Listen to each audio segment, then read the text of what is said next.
Have you ever heard of a family so cursed, so haunted by darkness, that their very name vanished from history? The Whitmore family of Raven Hollow was once rich, powerful, and deeply feared. Their mansion still stands today, decaying, whispering secrets through the walls. This is their story, a tale of blood, betrayal, insanity, and something far more sinister. You're about to enter a chilling world where truth blurs with myth. Welcome to the macabre history of the Whitmore family. The Whitmores first appeared in official records in 1792, when Edmund Whitmore, a wealthy land baron, moved his young wife Margaret and their infant son Elias into the woods of Raven Hollow, Massachusetts. Edmund was secretive. The land he bought was cursed, locals said. It had once been home to a pagan village that vanished overnight in the 1600s. But Edmund didn't care. He built a grand Victorian mansion, complete with hidden rooms, a massive cellar, and iron-barred windows. Locals whispered that the house wasn't built to keep people out, but something in. At first, things were normal, or seemed to be. But by 1803, rumors began. Villagers reported strange lights in the woods, screams at night, children who went missing near the Whitmore property. The family denied everything. The first recorded tragedy happened in 1805. Elias, now 13, vanished. The Whitmores claimed he was taken by wolves, but his room was untouched. His window bolted from the inside, and the door locked. No signs of struggle, no blood, just gone. Then came the others. A maid vanished a year later. The gardener disappeared in 1807. The Whitmore's second son, Thomas, fell to his death from the attic, except the attic had no open windows or ledges. By 1810, 5 people were missing or dead. Yet the family stayed. Why? No one knows. Some say they were protecting something, others believe they were cursed. A few whispered that they made a deal with something not human. In 1832, a fire partially destroyed the west wing of the Whitmore mansion. During the reconstruction, workers found a journal hidden inside the wall of Elias's old room. It belonged to Margaret Whitmore, and what it described was horrifying. Margaret wrote of shadow figures scratching behind the walls, and a voice that spoke to Elias at night, a voice no one else could hear. Elias would wake up with strange symbols carved into his skin, symbols that matched ancient pagan texts. The journal abruptly ends with the line, "Elias no longer belongs to us, he belongs to him now." Historians believe him refers to an entity worshipped by the ancient pagan village that once stood on the land. The Whitmores had unknowingly built their home on sacred cursed ground. After the death of Abigail Whitmore, the last known member of the family, the estate was officially abandoned in 1850. Local authorities, curious and disturbed by decades of rumors, finally entered the mansion to conduct a full investigation. The moment they stepped into the house, they reported an overwhelming stench of decay, even though the home had been sealed for years. But what they found in the basement horrified them beyond words. Behind a false wall, hidden beneath a torn tapestry and a rusted iron grate, was a concealed stone passageway descending into darkness. With only lanterns to guide them, the investigators entered and stumbled into the ritual room. It was circular, about 20 feet in diameter, with walls lined in crude symbols that didn't match any known language. Some resembled Norse runes, others looked pre-Sumerian. At the center was a massive obsidian altar, stained dark from decades, maybe centuries of blood. Surrounding it were dozens of candlestick holders, many still holding melted, long-dead wax. Bones littered the floor, not arranged, scattered, tossed. broken femurs, tiny jawbones. It was clear they were not animals. Forensic examination in later decades revealed at least 27 separate human remains, with at least 12 belonging to children under the age of 10. Forensic examination in later decades revealed at least 27 separate human remains, with at least 12 belonging to children under the age of 10. Etched into the walls in dried blood were Latin inscriptions, including one that read, Corpora nostra, anima tua, which means, our bodies, your soul. Some say this was a binding ritual, offering bodies to summon or appease an unknown entity. Worse still, there were iron shackles embedded in the wall. Some had fragments of rotted cloth still inside. The smell of rot was overpowering, even a century later, but the most disturbing object was what they found behind the altar. A large mirror, completely blackened, but when shined with light, reflections would not match reality. Investigators reported seeing movement in the mirror. When no one was in the room, one officer claimed to see a boy's face, mouth stitched shut, staring at him from the reflection. He resigned the next day.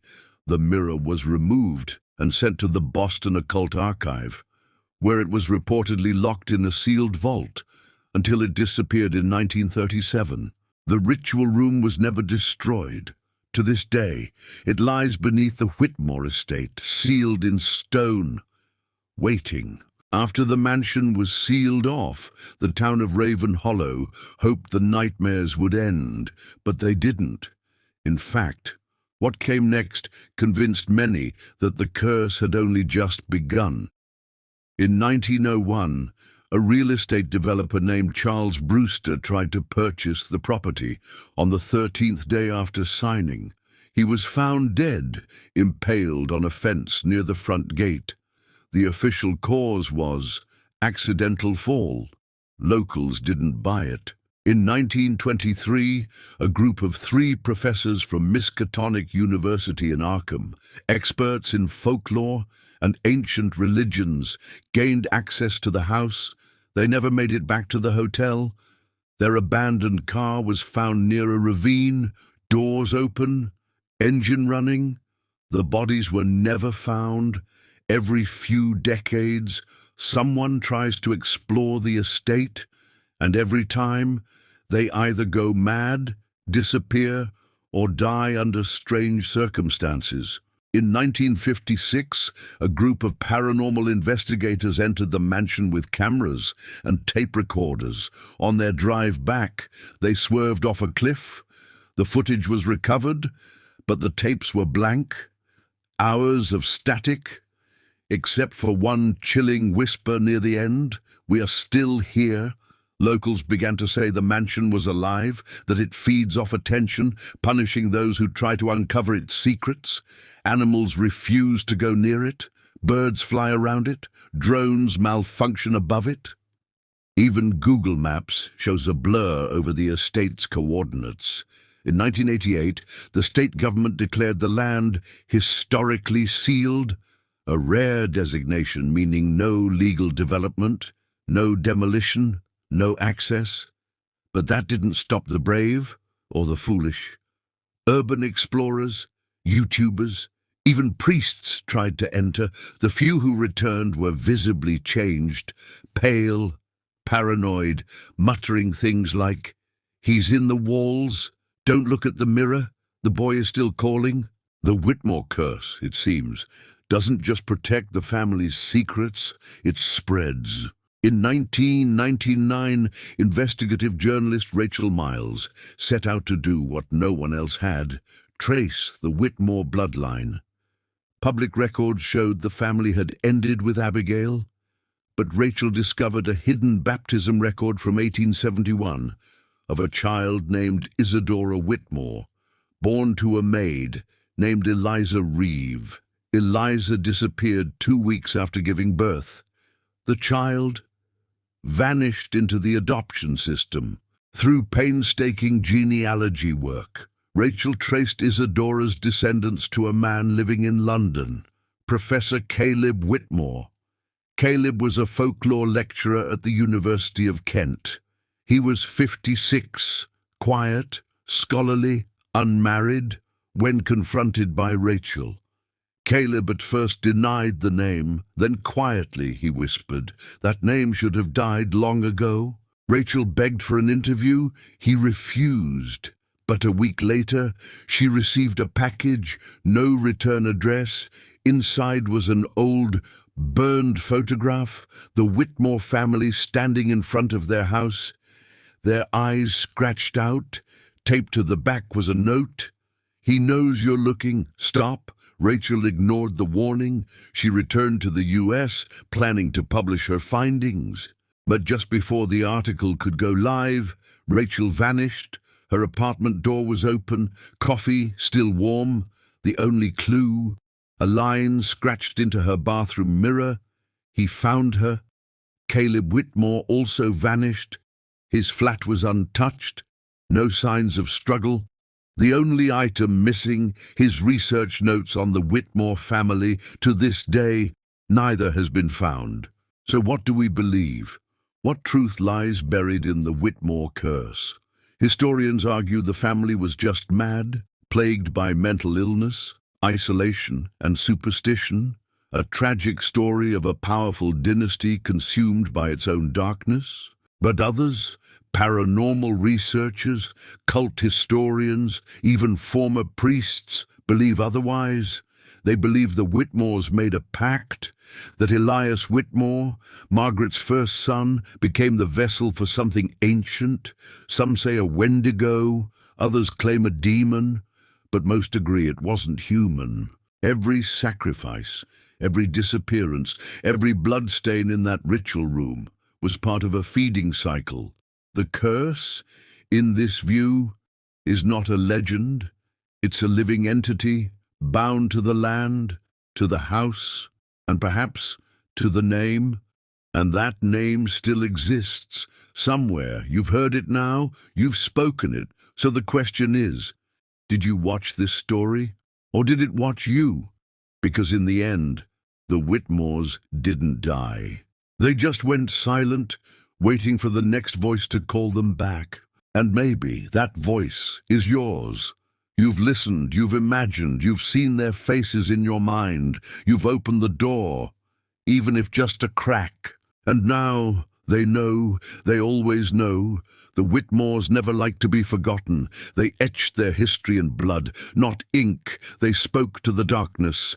And the darkness answered. Legends say the house breathes at night, that it whispers names through the floorboards, that it mimics the voices of loved ones, but never stops repeating one word: stay. Some say Elias still walks the halls, dragging the chain of souls bound to him. Others believe he never left the mirror, just waiting, watching. And when your lights flicker tonight, ask yourself this: was that just the wind? History doesn't forget the dead. It just waits for the right time to wake them up again.